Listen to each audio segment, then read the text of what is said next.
에베소서 1장 1절부터 14절까지의 말씀 같이 읽도록 하겠습니다. 하나님의 뜻으로 말미암아 그리스도 예수의 사도된 바울은 에베소에 있는 성도들과 그리스도 예수 안에 있는 신실한 자들에게 편지하노니, 하나님 우리 아버지와 주 예수 그리스도로부터 은혜와 평강이 너희에게 있을지어다. 찬송하리로다. 하나님 곧 우리 주 예수 그리스도의 아버지께서 그리스도 안에서 하늘에 속한 모든 신령한 복을 우리에게 주시되, 곧 창세전에 그리스도 안에서 우리를 택하사 우리로 사랑 안에서 그 앞에 거룩하고 흠이 없게 하시려고 그 기쁘신 때때로 우리를 예정하사 예수 그리스도로 말미암아 자기의 아들들이 되게 하셨으니, 이는 그가 사랑하시는 자 안에서 우리에게 거저 주시는 바 그의 은혜의 영광을 찬송하게 하려는 것이라. 우리는 그리스도 안에서 그의 은혜의 풍성함을 따라 그의 피로 말미암아 속량 곧 죄 사함을 받았느니라. 이는 그가 모든 지혜와 총명을 우리에게 넘치게 하사 그 뜻의 비밀을 우리에게 알리신 것이요 그의 기뻐하심을 따라 그리스도 안에서 때가 찬 경륜을 위하여 예정하신 것이니, 하늘에 있는 것이나 땅에 있는 것이 다 그리스도 안에서 통일되게 하려 하심이라. 모든 일을 그의 뜻의 결정대로 일하시는 이의 계획을 따라 우리가 예정을 입어 그 안에서 기업이 되었으니, 이는 우리가 그리스도 안에서 전부도 바라던 그의 영광의 찬송이 되게 하려 하심이라. 그 안에서 너희도 진리의 말씀 곧 너희의 구원의 복음을 듣고 그 안에서 또한 믿어 약속의 성령으로 인치심을 받았으니, 이는 우리 기업의 보증이 되사 그 얻으신 것을 속량하시고 그의 영광을 찬송하려 하심이라. 아멘. 이 사도 바울의 서신을 보면은 굉장히 좀 이렇게 논리적이고 또 깊이가 있습니다. 그만큼 어렵다는 뜻입니다. 이 말씀을 읽어드렸는데 굉장히 저도 그냥 딱 언뜻 봐도 쉽지는 않은 것 같아요. 무슨 말씀을 하시는 건지 알 듯하면서도 모르는 것 같습니다. 그래서 오늘부터 제가 몇 주가 되는지 모르겠지만은 이 에베소서 말씀을 가지고 계속해서 시리즈 설교를 전해드릴 것입니다. 갑자기 그런 감동을 주셨어요. 물론 중간에 성탄절과 신년 예배가 끼어있기 때문에 그때는 이 말씀을 안 하겠지만은 나머지 앞뒤 주간은 이 말씀을 가지고 좀 중요한 부분들을 선택해서 여러분에게 말씀을 전해드리겠습니다. 그래서 오늘 첫 시간이기 때문에 좀 에베소서에 관한 좀 서론적인 개론적인 이야기를 해드려야 될 것 같습니다. 여러분, 에베소서는 사도 바울이 감옥에서 한동안 갇혀 있었는데, 선교하기 전에 그 감옥에서 쓴 여러 개의 그런 편지 중에 하나입니다. 그래서 보통 옥중서신이라고 이 에베소서를 부릅니다. 사도행전의 기록을 보면은 사도 바울이 어떻게 해서 로마 감옥에 갇혔는지 대해서 아주 소상한 기록들이 설명되어 있습니다. 그런데 그 로마 감옥에 사도 바울이 갇히게 된 그 모든 일의 시작이 에베소에부터 시작을 했습니다. 먼저 사도행전 19장의 이야기를 먼저 소개해드리겠습니다. 여러분, 사도 바울에게 에베소는 굉장히 아주 특별한 곳이었습니다. 왜 그러냐?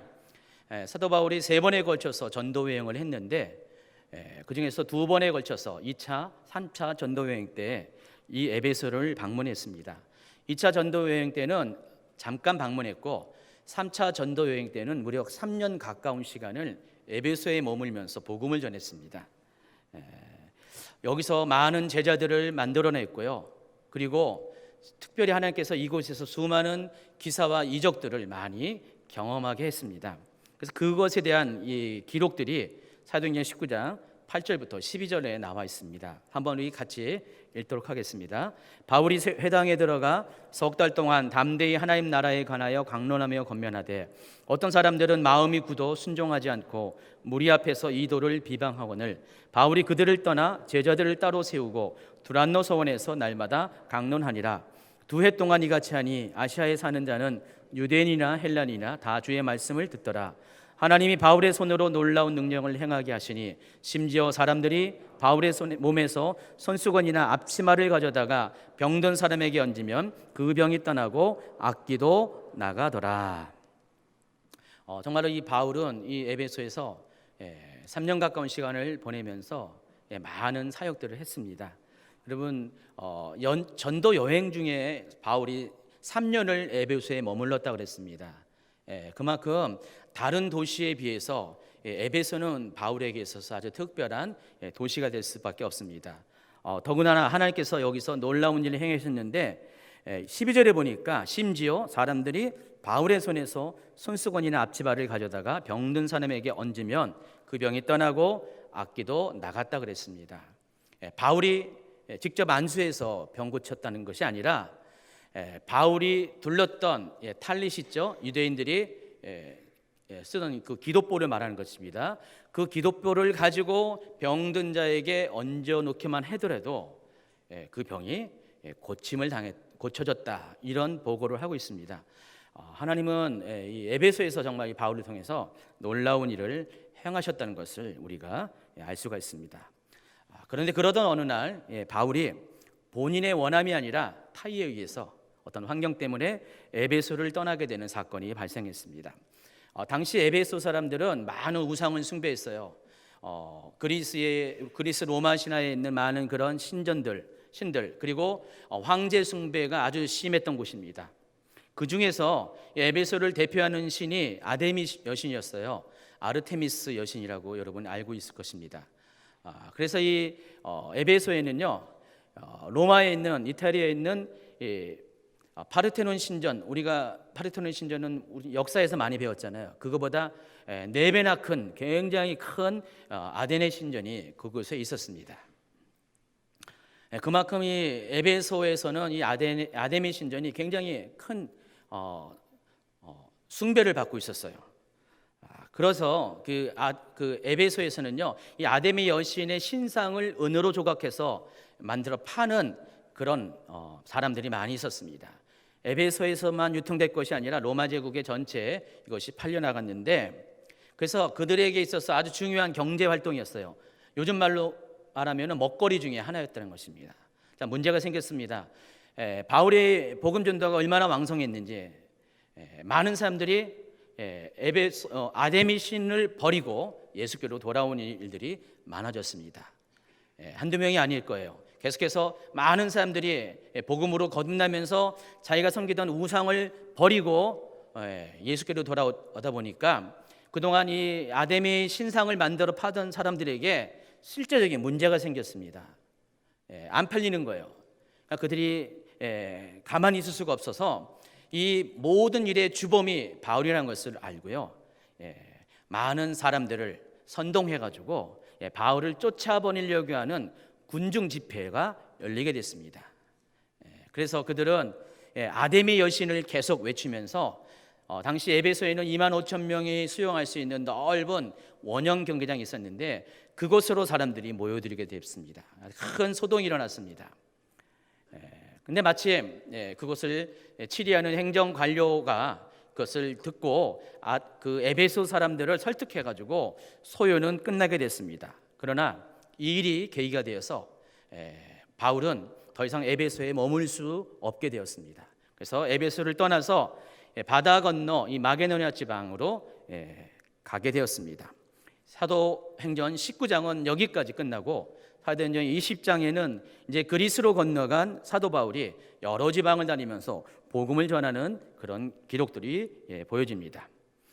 그런데 어느 날 이 마게도냐 지방에서 복음을 전하던 이 사도 바울이 갑자기 급하게 예루살렘을 향하게 되었습니다. 뒤에 좀 이따 소개하겠지만은 그 이유가 성령께서 사도 바울로 하여금 더 이상 여기 머무지 말고 예루살렘으로 갈 것을 강권했기 때문입니다. 어쨌든 이 사도 바울은 예루살렘으로 돌아가야 되기 때문에 이제 돌아갈 채비를 마치고 이동을 합니다. 그러다가 에베소 근처에 있는 밀레도라는 그런 지역에 잠시 머무르면서 이제 마지막으로 예루살렘으로 돌아가기 전에 그가 3년 동안 목회했던 이 에베소 교회에 장로들을 초청합니다. 본인은 갈 수가 없어요.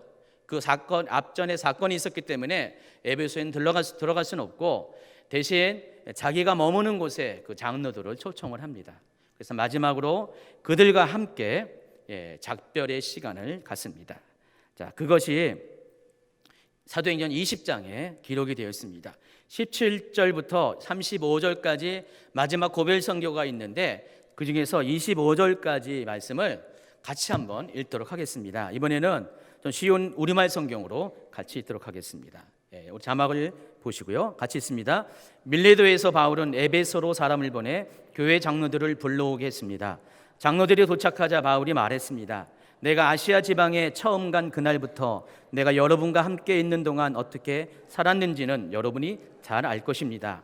내가 모든 겸손과 눈물로 주를 섬겼고 유대 사람들의 음모도 시련도 많이 당했습니다. 여러분도 알다시피 나는 여러분에게 유익한 것이라면 무엇이든 주저하지 않고 전했고 공중 앞에서 또 집집마다 방문하면서 여러분을 가르쳐 왔습니다. 유대 사람들과 그리스 사람들 모두에게 회개하고 하나님께 돌아와 우리 주 예수를 믿어야 한다고 선포했습니다. 그리고 지금 나는 성령의 강건하심 가운데 예루살렘에 가려고 합니다. 그곳에서 내가 무슨 일을 당할는지는 알 수 없습니다. 오직 내가 아는 것은 어떤 도시에 가든지 감옥과 고난이 나를 기다리고 있을 것을 성령께서 내게 증거해 주실 뿐입니다. 그러나 나는 내가 달려갈 길과 주 예수께서 내게 주신 사명, 곧 하나님의 은혜의 복음을 증거하는 사명을 다 완성하기 위해서라면 내 생명을 조금도 귀한 것으로 여기지 않습니다. 내가 지금까지 여러분 가운데 다니면서 하나님 나라를 전파해 왔으나 이제 여러분이 다시는 나를 보지 못할 거라는 것을 압니다. 어때요? 우리말 성경을 읽어보니까 사도 바울이 어떻게 이 에베소에서 사역을 감당했고 또 어떤 심정을 가지고 지금 에베소를 아시아를 떠나야 한다는 것을 충분히 짐작할 수가 있을 것입니다. 36절 사도행전 36절 이하에 보면은 이 설교를 마친 후에 사도 바울과 이 에베소 장로들이 마지막 작별 인사하는 그 장면이 보입니다. 읽어보면은요 그 분위기가 어떤지를 우리가 짐작할 수가 있습니다. 이 말을 한 후 무릎을 꿇고 그 모든 사람들과 함께 기도하니 다 크게 울며 바울의 목을 안고 입을 맞추고 다시 그 얼굴을 보지 못하리라 한 말로 말미암아 더욱 근심하고 배에까지 그를 전송하니라. 보니까 다 크게 울었다 그랬어요. 다른 말로 하면은 대성통곡을 했습니다. 전부 다 대성통곡을 하면서 꺼이꺼이 울면서 서로 껴안으면서 목을 맞추면서 서로 울었습니다. 그리고 떠나는 이 바울을 한국까지 배에까지 에베소 장로들이 보내보는 장면이 나옵니다. 왜 그랬습니까? 첫 번째는 지난 3년 동안의 그 정 때문에 너무나 아쉬움 때문에 그런 슬픔이 있었고요. 더 중요한 것이 이제 헤어지면은 다시는 볼 수 없다는 그 말 때문에 그 미래에 대한 불확실성 때문에 그들은 사도 바울을 떠나보내면서 많은 슬픔을 가질 수밖에 없었다는 것입니다. 그리고 사도행전 21장으로 넘어갑니다. 마침내 사도 바울은 배를 타고 유대 땅에 도착하게 됩니다. 그런데 중간에 유대 땅에 들어가기 전에 두로라는 지역에 먼저 배가 선착을 하게 됩니다. 두로는 유대 땅 북쪽에 있는 지중해 연안의 옛 두로 왕국의 그 땅을 말하는 것입니다. 그곳에도 역시 성도가 있었어요. 믿는 자들이 있었어요. 3절 4절을 읽어드리겠습니다. 사도행전 구보로를 바라보고 이를 왼편에 두고 수리아로 향하여 두로에서 상륙하니 거기서 배의 짐을 풀려 함이러라. 제자들을 찾아 거기서 이레를 머물더니 그 제자들이 성령의 감동으로 바울더러 예루살렘에 들어가지 말라 하더라. 자, 그런데 두로에 있는 그런 믿는 자들이 그들도 역시 성령의 동행함을 이렇게 경험한 사람들이었나 봐요. 바울더러 말합니다. 성령께서 예루살렘에 들어가지 말 것을 당부한다. 바울도 아마 고민했을 것이에요. 성령께서 말씀하신다는 것들을 그들이 들었고 또 그것을 전할 때 이미 자기도 뭐 성령의 음성을 따라 여기까지 왔지만은 약간의 고민이 있었을 것입니다. 그러나 그럼에도 불구하고 사도 바울은 자기를 강건하신 성령의 인도하심을 거부할 수 없었기 때문에 순종했습니다. 그리고 마침내 유대 땅 가이사라로 도착합니다. 자, 그런데 10절 이하에 보니까 역시 가이사라에서도 동일한 이야기가 들려집니다. 10절 보겠습니다. 여러 날 머물러 있더니 아가보라 하는 한 선지자가 유대로부터 내려와 우리에게 와서 바울의 띠를 가져다가 자기 수족을 잡아매고 말하기를 성령이 말씀하시되 예루살렘에서 유대인들이 이같이 이 띠 임자를 결박하여 이방인의 손에 넘겨주리라. 이 아가보라는 선지자가 있었어요. 예루살렘 교회에. 이 사람이 와서 실제적으로 사울의 그런 옷에 있는 띠를 가져다가 결박하면서 샘플로 보여주면서 하나님께서 말씀하셨다, 성령께서 말씀하셨다, 이 띠의 임자를 이방인의 손에 넘겨줄 것을. 그렇기 때문에 사도 바울 보고 들어가지 말 것을 강권합니다. 그렇지만 이번에도 역시 사도 바울은 그럼에도 불구하고 죽을 결심을 하고 예루살렘에 들어가게 됩니다. 13절 14절입니다. 바울이 대답하되 여러분이 어찌하여 울어 내 마음을 상하게 하느냐. 나는 주 예수의 이름을 위하여 결박당할 뿐 아니라 예루살렘에서 죽을 것도 각오하였느니라. 한마디로 죽을 결심을 하고 예루살렘에 들어가겠다, 이렇게 했다는 것입니다. 아무 더 이상 막지 못했고 사도 바울은 드디어 예루살렘 성전으로 들어갑니다. 사도 바울이 가서 뭐 하겠어요? 당연히 복음을 전했습니다. 그러다가 사도 바울은 그 성전에서 복음을 전하다 잡히게 됩니다. 27절에 보세요. 그 이래가 거의 참에 아시아로부터 온 유대인들이 성전에서 바울을 보고 모든 무리를 충동하여 그를 붙들고 외치되 이스라엘 사람들아 도우라. 이 사람은 각처에서 우리 백성과 율법과 이곳을 비방하여 모든 사람을 가르치는 그자인데 또 헬라인을 데리고 성전에 들어가서 이 거룩한 곳을 더럽혔다 하니 이는 그들이 전에 에베소 사람 드로비모가 바울과 함께 시내에 있음을 보고 바울이 그를 성전에 데리고 들어간 줄로 생각함이로라. 온 성이 소동하여 백성이 달려와 모여 바울을 잡아 성전 밖으로 끌고 나가니 문들이 곧 닫히더라. 아시아에서 복음을 전하다 바울이 왔기 때문에 그곳에 있었던 유대인들도 때마침 이때가 오순절 때입니다. 오순절을 전에 이제 사도 바울이 예루살렘에 왔는데 많은 사람들이 오순절을 지키기 위해서 이방 땅에서 돌아오고 있었습니다. 그때 사도 바울을 각 처에서 기억했던 사람들이 성전에서 사도 바울이 복음을 전하는 것을 보고 군중들에게 이렇게 사도 바울을 지금 고발을 하는 장면입니다. 자, 그 장면을 잘 보니까 헬라인을 데리고 성전에 들어가서 거룩한 곳을 더럽혔다, 이런 제목으로 사도 바울을 고발합니다. 실제적으로 이 율법에 의하면은 이방인들은 성전에 들어갈 수가 없어요. 그래서 실제 그 헤롯 성전 당시에는 여러 가지 단계별로 뜰이 있었는데 그 이방인의 뜰이라는 곳이 따로 있었어요. 그래서 이방인은 거기 이상을 넘어가면 안 돼요. 이방인의 뜰 다음에 그 안쪽이 여인의 뜰, 그 안쪽이 이스라엘의 뜰, 그 안쪽이 제사장 뜰 해가지고 단계별로 가면서 아무나 그 성전까지 들어올 수 없게끔 그런 어떤 벽들이 있었습니다.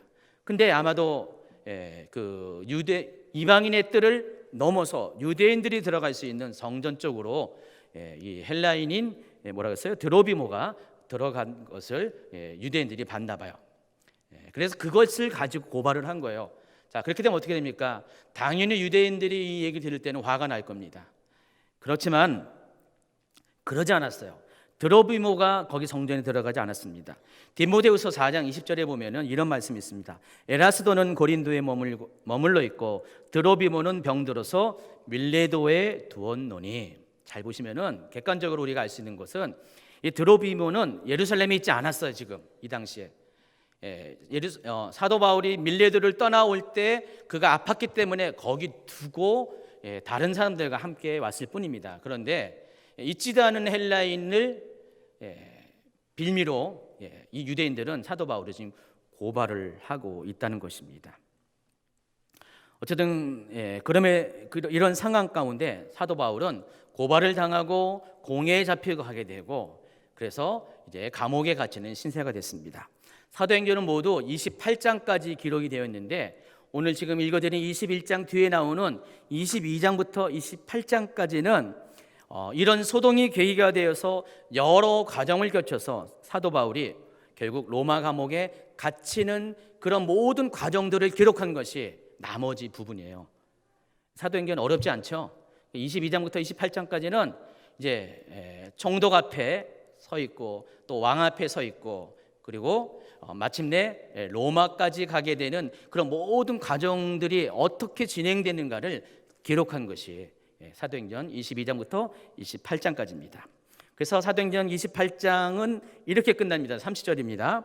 바울이 온 이태를 자기 셋집에 머물면서 자기에게 오는 사람을 다 영접하고 하나님의 나라를 전파하며 주 예수 그리스도에 관한 모든 것을 담대하게 거침없이 가르치더라. 바울이 2년 동안을 셋집에 머물면서 자기에게 오는 사람을 영접하고 복음을 전파했다고 그랬습니다. 사도 바울이 로마 감옥에 갇혔는 걸로 알고 있는데 웬 셋집입니까? 맞아요. 셋집에 있었어요. 그 이유가 있습니다. 당시 로마법에 의하면은 중죄인이 아닌 경미한 죄인들은요, 아직 재판이 끝나기 전에는 그들이 실제 감옥이 아닌 일반 가정집에서 가택 연금 상태에서 그 재판을 기다릴 수 있게끔 배려가 있었습니다.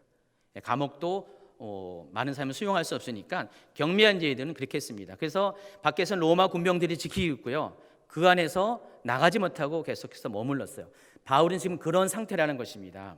하나님이 그런 상황 가운데서 많은 사람들을 바울에게 보내주시고 또 그들에게도 계속해서 로마에서도 복음을 전할 수 있는 시간들을 허락을 했다는 것입니다. 바로 이 상태에서 사도 바울은 편지를 씁니다. 누구한테 씁니까? 그동안 자기가 거쳐간 많은 그런 교회와 성도들에게, 개인에게 편지를 쓰고 그 중에 4개의 편지가 기록으로 남아 있습니다. 그래서 그 중에서 3개의 편지는 교회들에게 보낸 거고, 공동체에게 보낸 거고, 1개의 편지는 개인에게 보낸 것입니다.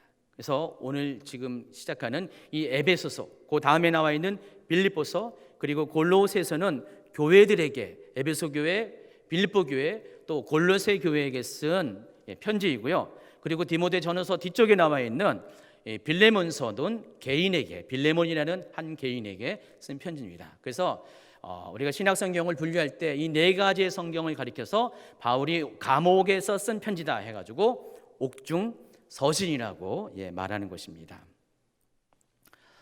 여러분, 신학적인 것들을 공부했어요.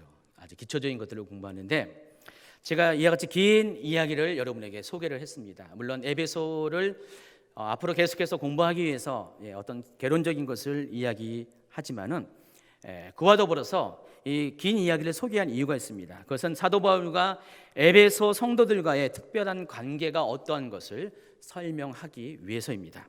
그러면 에베소 교회는 사도 바울과 여러 가지를 같이 했던 교회입니다. 아까 말씀드린 처럼 3년 가까운 시간을 사도 바울은 그곳에 머물면서요, 많은 사람들에게 복음을 전하고 제자들을 키워냈습니다. 이 에베소는 당시에 굉장히 큰 도시였어요. 약 인구가 25만에서 30만 정도에게 그 정도 여러분 그럴 거예요. 근데 당시 로마 제국의 전체 인구가 작게 잡으면 5천만 명이고요, 크게 잡으면 1억이었어요. 그 인구 중에서 5천만 명의 인구 중에서 25만 명은 작은 게 아니죠. 굉장히 큰 거예요. 요즘같이 무슨 서울과 같은 대도시에 해당한 것입니다. 그런 에베소에서 사도 바울은 3년 가까이를 머물면서 거기서 복음을 전파했습니다. 거기에서 사도 바울이 한 것은 에베소에서만 복음을 전파한 것이 아니라 그 주변의 소아시아 전체를 아우르는 복음 전도 활동을 했습니다. 사도 바울이 순교한 다음에 그 뒤를 이어서 나중에 사도 요한이 에베소로 옵니다. 그리고 사도 요한이 죽을 때까지 또 나머지 시간들을 수십 년을 또 역시 거기서 복음을 전파하다가 생을 마감합니다. 그만큼 에베소는요, 이 아시아 지역의, 소아시아 지역의 복음 전파의 창구였어요. 전진 기지였어요. 그래서 사도 바울이 그 에베소에 대한 애정이 굉장히 각별했다는 것입니다. 또 하나님이 거기서 놀라운 기사와 이적들을 행하셨어요. 아까 설명한 것처럼 사도 바울의 덮고 있었던 탈레트만 갖고 사도 바울 없이 사람들에게, 병든 자에게 덮어주기만 해도 병든 자가 벌떡벌떡 일어날 정도로 하나님은 놀랍게 역사했어요. 그래서 이 고대 기록에 의하면은, 전승에 의하면은 이 에베소가 아담의 여신을 섬기는 우상 숭배에 타락한 도시였지만은 한 세기가 지난 다음에 에베소는 정말로 놀랍게 복음으로 변화된 도시라는 것을 기록으로 남아 있습니다. 그 기록에 의하면 이렇습니다. 길거리 가다가 발에 걸리는 것이 다 그리스도인이다. 그런 기록이 있었어요. 그 정도로 에베소가 완전히 우상 숭배의 도시에서 믿음의 그런 성지로 탈바꿈하게 됐습니다. 바로 그런 에베소를 만드는 데 기초를 세운 사람이 바로 사도 바울이었어요. 그런데 이 사도 바울은 이곳에서 아픈 추억이 있잖아요. 아까 말씀드린처럼 이 아데미 여신을 섬기는 사람들에 의해서 목숨이 위태롭고 소요 때문에 수많은 사람들이 군중들이 모여가지고 아데미를 멸시면서 바울에게 직접적인 위협을 가했던 그런 곳입니다. 그리고 또 이 에베소가 어떤 곳입니까? 사도 바울이 예루살렘을 향해 나아갈 때 바로 이곳에서 성령의 음성을 들은 곳이었어요. 그래서 사도 바울의 이 순교의 모든 과정의 출발이, 그 여정의 출발이 바로 에베소에서부터 시작을 했다는 것입니다. 이처럼 사도 바울에게는 에베소는 아주 특별한 곳이었다는 것입니다. 감옥에 갇히게 되었습니다. 사도 바울이 자신의 사역을, 모든 여정을 추억하면서 그동안 함께했던 사람들에게 편지를 씁니다. 그럴 때 과연 사도 바울의 10년 가운데 가장 먼저 가슴에 남는 편지를 쓰고자 하는 교회들이 있을 거 아니에요. 개인들이 있을 것이에요. 바로 그것이 에베소라는 것입니다. 그래서 에베소는 이렇게 시작합니다. 하나님의 뜻으로 말미암아 그리스도 예수의 사도된 바울은 에베소에 있는 성도들과 그리스도 예수 안에 있는 신실한 자들에게 편지하노니.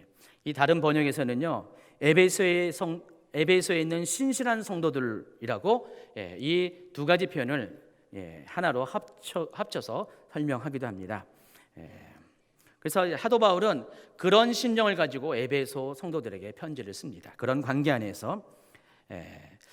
그런데 이제 사도 바울이 왜 에베소 교회에 이런 편지를 썼는가, 그 저장 목적에 대해서 잠시 알아보도록 하겠습니다. 오늘 이 말씀의 주제입니다.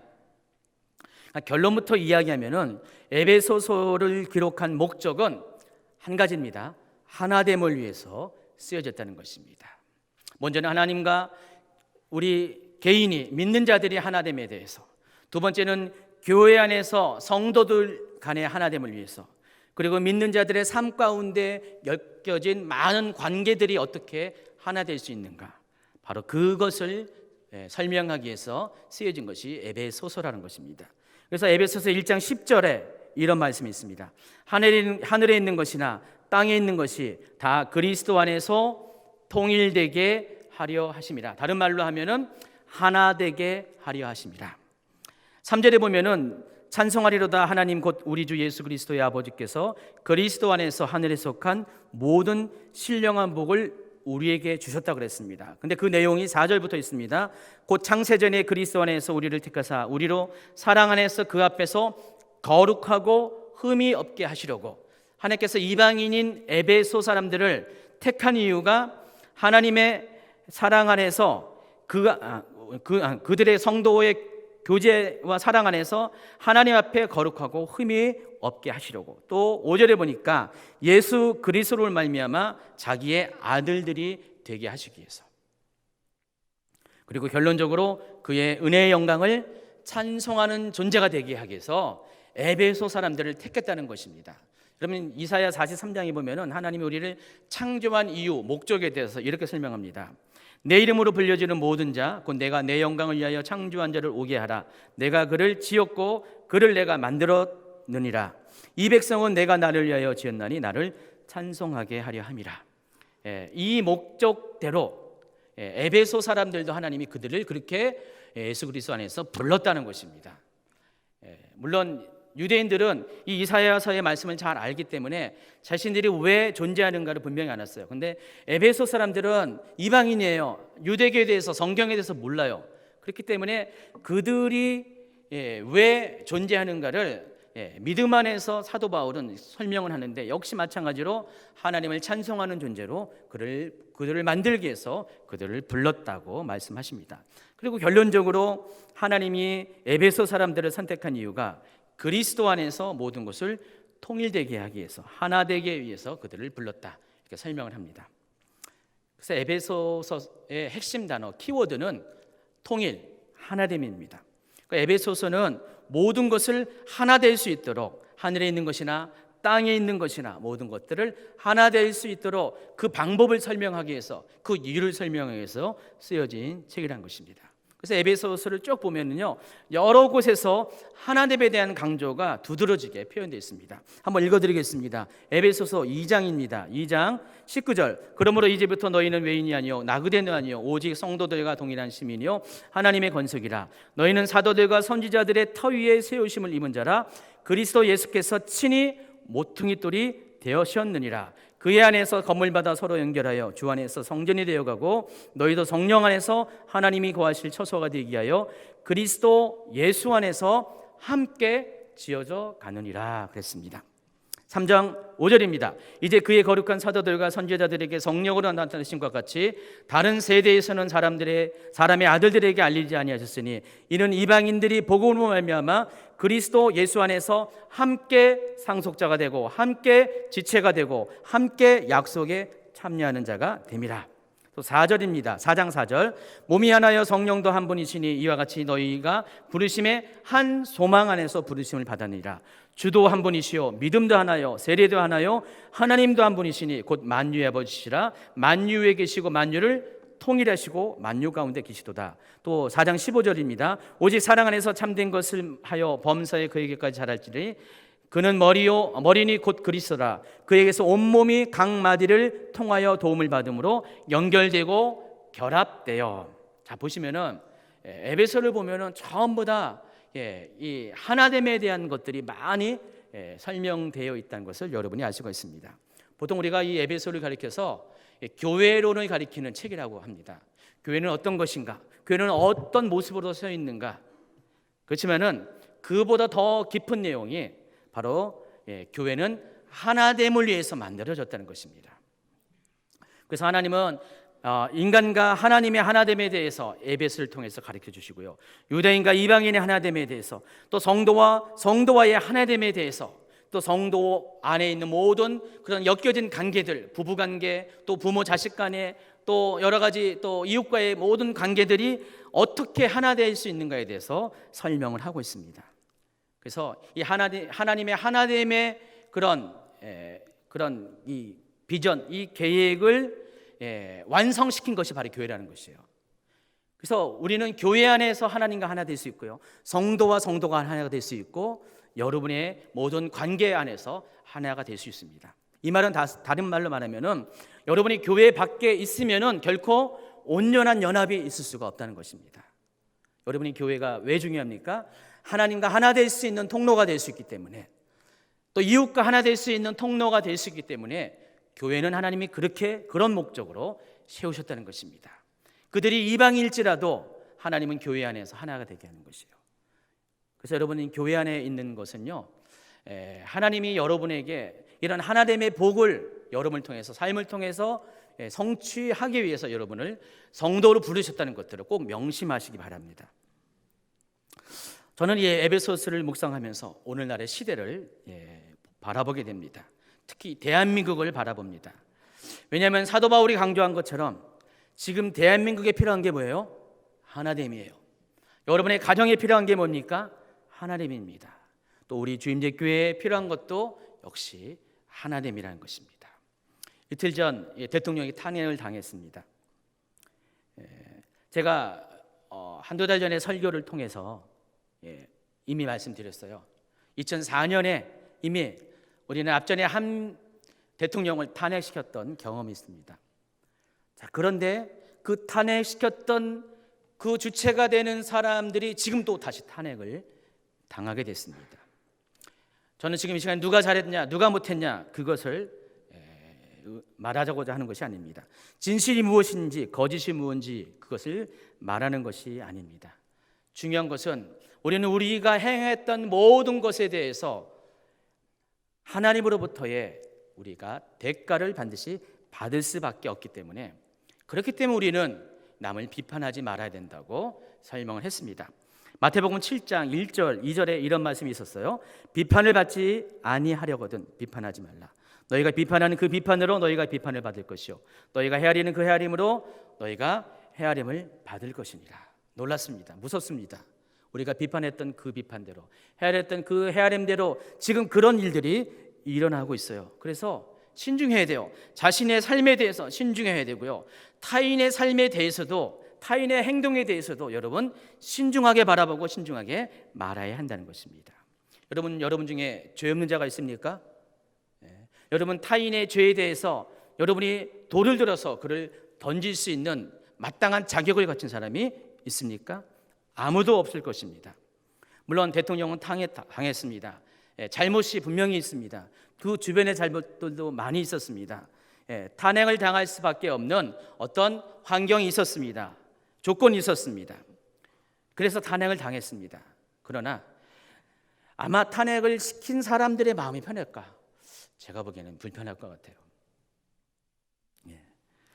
아무런 불편함 없이 축배를 들 수 있는 사람은 없을 것입니다. 스스로 말할 것입니다. 나는 마땅히 해야 될 것을 행할 뿐이었다. 그 사람은, 대통령은 탄핵을 당할 수밖에 없은 사람이었을 것이다 라고 그렇게 자신을 위로할 것입니다. 다 끝났어요. 자, 그렇다면은 이제 이것을 끝내야 되죠. 끝내야 됩니다. 더 이상은 안 됩니다. 멈춰야 됩니다. 정죄는 충분합니다.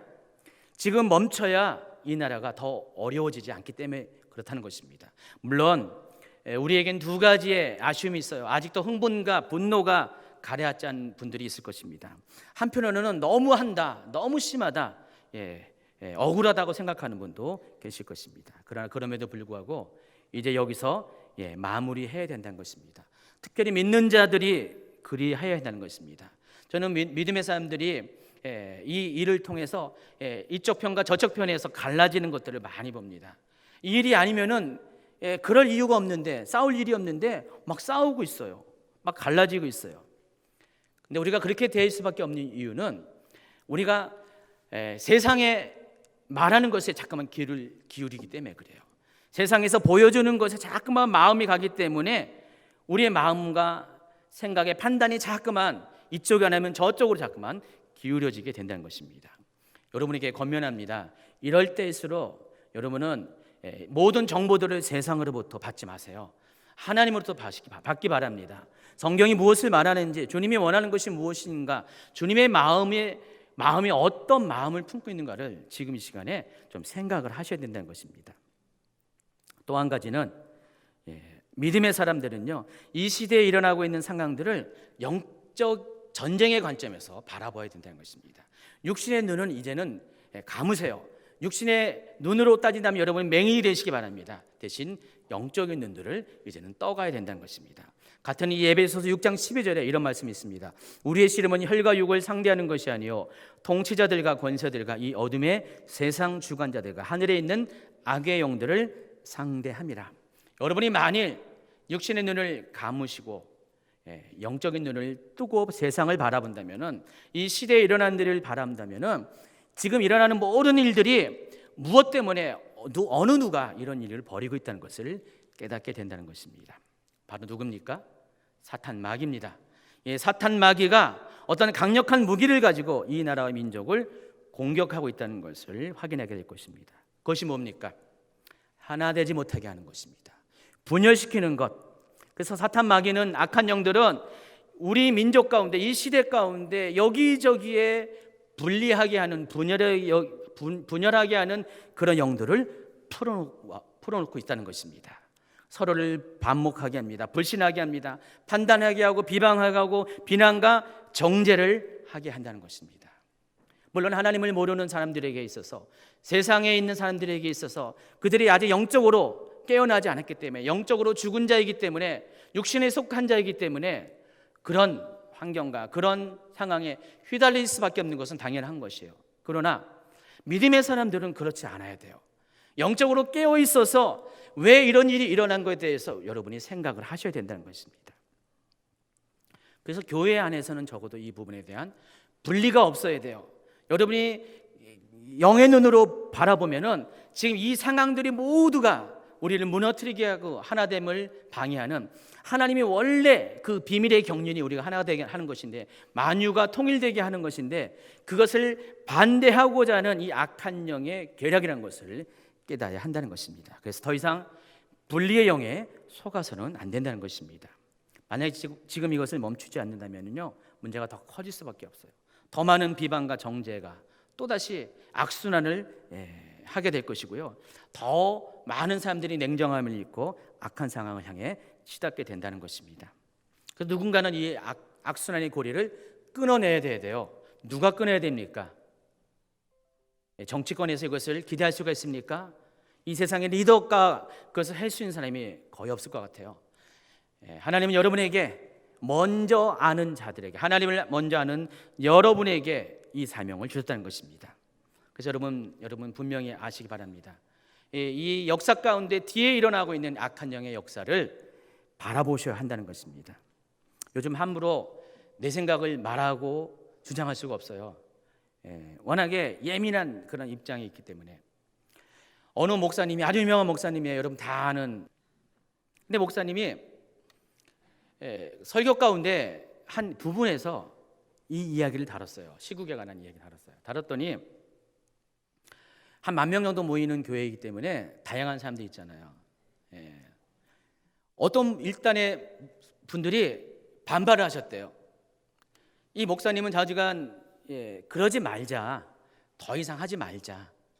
어떻게 대통령에 대한 어떤 이렇게 두둔하는 것처럼 아마 들으셨나 봐요. 그러다 보니까 이것 때문에 반발을 해서 교회를 나가셨대요. 떠나셨대요.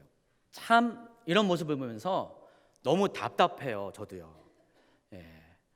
목사님이 어떻게 하라는 것인지, 이러라고 인지 저러라고 인지 어떤 데는요 이래요. 목사님이 왜 잠자코 있냐고. 이 상황에서 말을 안 해도 문제예요. 왜 목사님을 이렇게, 왜 사람들은 왜 목사님 말씀을 들으려고 그러죠? 왜 목사님의 개인의 어떤 의견을 들으려고 그러죠? 사람들이 그래요. 어떤 사건이 있으면은 저 유명한 목사님은 어떤 생각을 갖고 있을 것인가에 대한 관심이 되게 많아요. 근데 거기는 항상 찬반이 있더라고요. 그럼 어떻게 될까요? 말하지 말아야 될까요? 조심해야 될까요? 저는 이미 2번째 말했고요.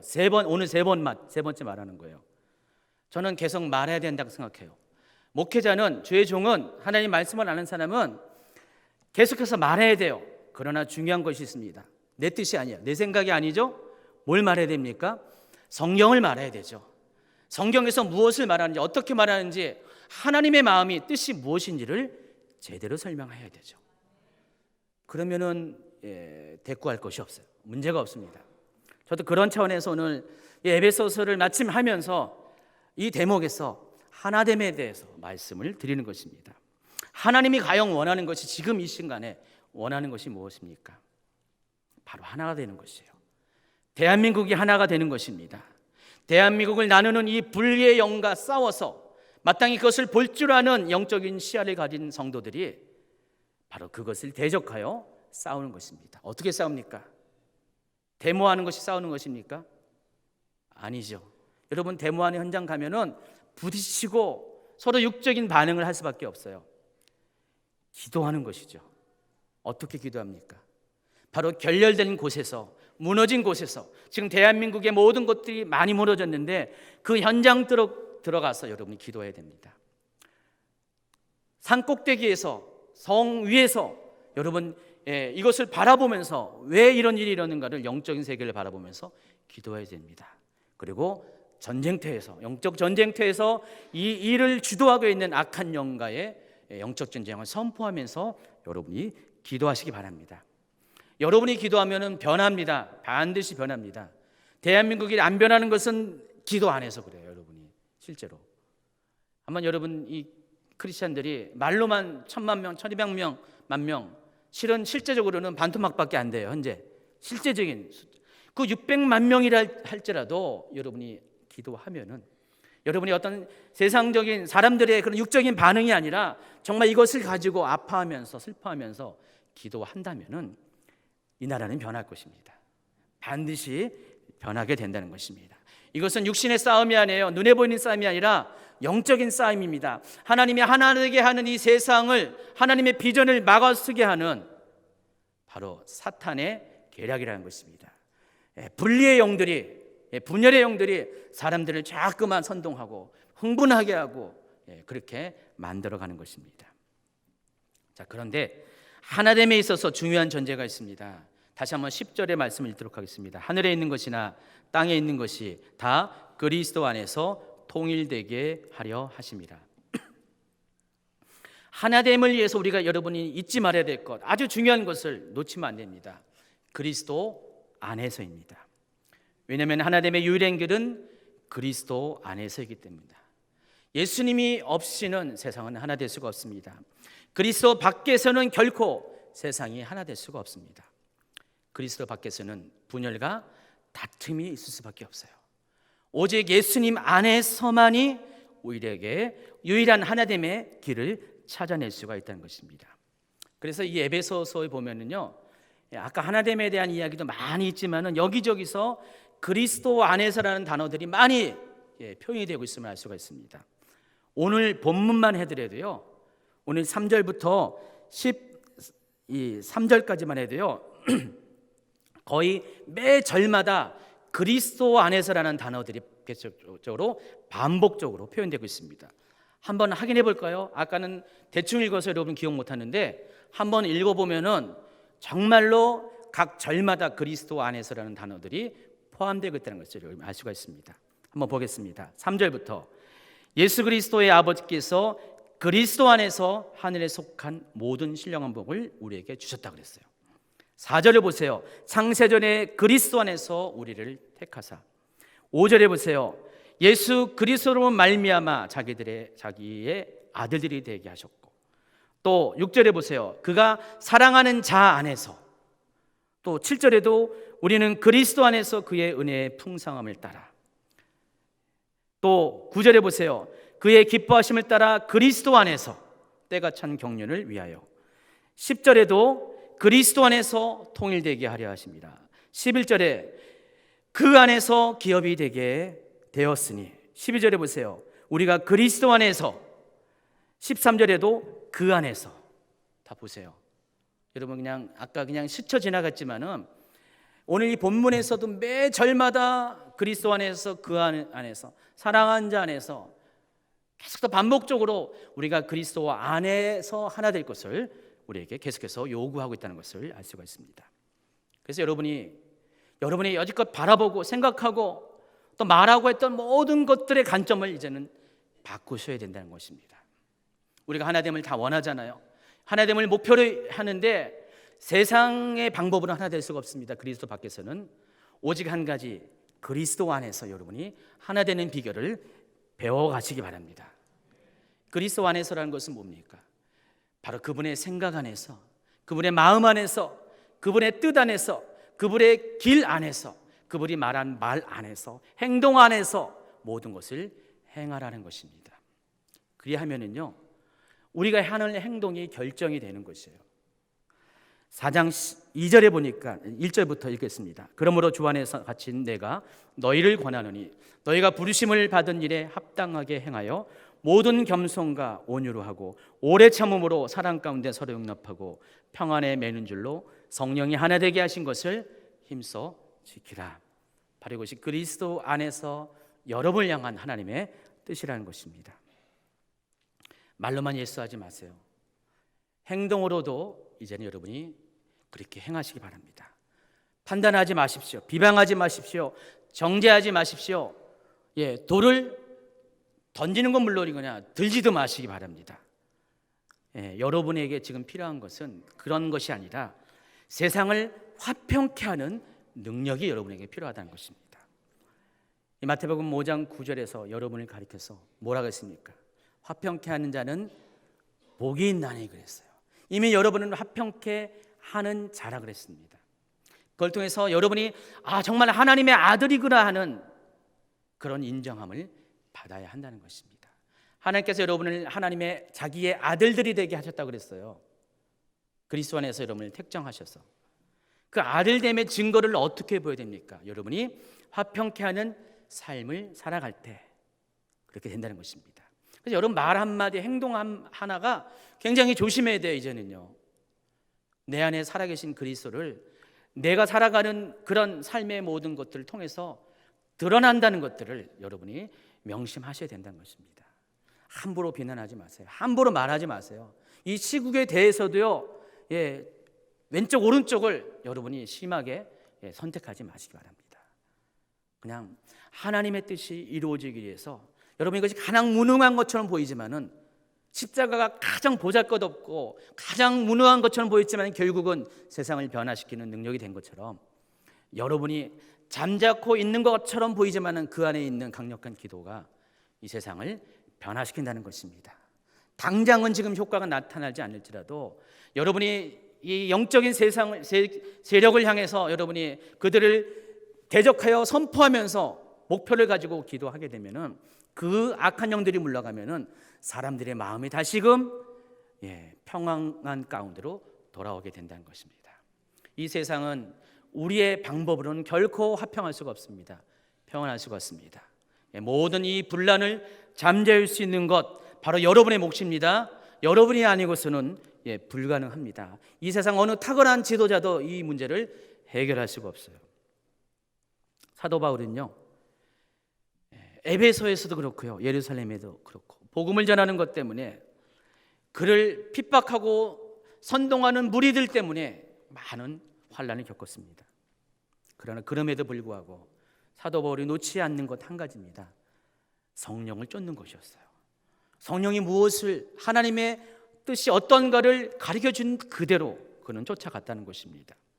피할 수가 있었어요. 도망칠 수도 있었어요. 자기 자신을 합리화시킬 수 있었지만 그는 끝까지 자기의 종착역이 무엇인지를 알면서도 죽을 각오로 나아갔습니다. 예수님이 그리했기 때문에 사도 바울도 그리했다는 것입니다.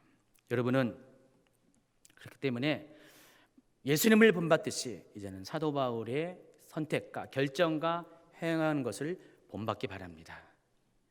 하나님이 에베소 교회들에게 사도 바울을 통해서 당부한 것이 여러분에게도 여러분을 향한 당부라고 받아들이기 바랍니다. 하나님은 교회가 하나 되길 원합니다. 그리스도 안에서. 그리고 교회를 통해서 세상도 하나 되길 원합니다. 아까 에베소서 2장에 말씀한 것처럼 예수님이 여러분에게 어떤 존재로 다가왔습니까? 모퉁이돌로 오셨어요.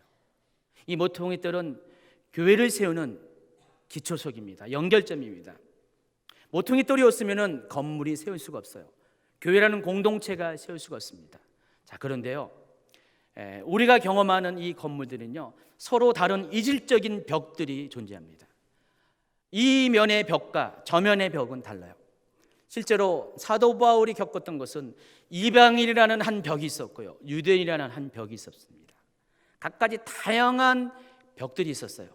그렇지만은 이 모퉁이돌은 그 이질적인 벽들을 서로 연결해주는 역할을 하고 있습니다. 예수님께서 그리하셨고요, 이제는 사도 바울에게 그리하라 했고 여러분에게도 그리할 것을 명령을 하고 있습니다. 여러분, 이방인과 믿는 자들을 연결시키는 그런 모퉁이돌이 되시기 바랍니다. 모든 깨어진 관계들을 연결하는, 서로 생각과 마음이 다른 모든 것들을 연결하는 모퉁이돌이 되시기 바랍니다. 그러나 모퉁이돌이 되기 위해서는 여러분이 대가가 있어야 돼요. 희생이 있어야 돼요. 내가 죽어야 됩니다. 내가 죽고 그리스도가 살아야 됩니다. 그리고 여러분의 생각이 죽고 그리스도의 뜻이 드러나야 된다는 것입니다.